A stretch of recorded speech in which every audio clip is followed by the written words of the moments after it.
হাড় ছাড়া মুরগির মাংস আমি ব্লেন্ড করে নিয়েছি।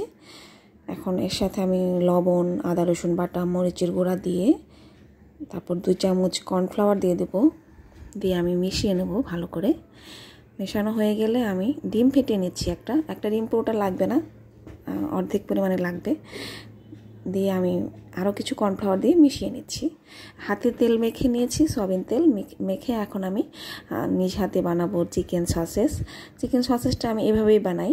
আমার চিকেন সসেসটা এরকমই হয়, অতটা রেস্টুরেন্টের মতো না হলেও আমি এভাবেই বানাই। আর খেতে কিন্তু রেস্টুরেন্টের থেকে কোনো অংশে কম হয় না। এই তো 8 পিস হয়েছে চিকেন সসেস। এখন আমি সরাসরি গরম পানিতে সেদ্ধ করে নেব 10 মিনিটের মতো। 10 মিনিট চুলায় রেখে আমি ঢেকে দিচ্ছি।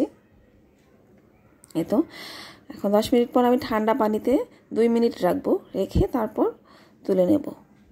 এই হয়েছে আমার চিকেন সসেস 8 পিস। খেতে কিন্তু অসাধারণ হয়েছে, রেস্টুরেন্টের থেকেও বেশি টেস্টি হয়েছে।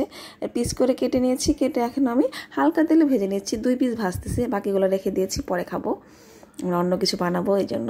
এখন আপাতত টেস্ট করে দেখছি যে আমার মনে হচ্ছে রেস্টুরেন্টের থেকে অনেক বেশি টেস্টি।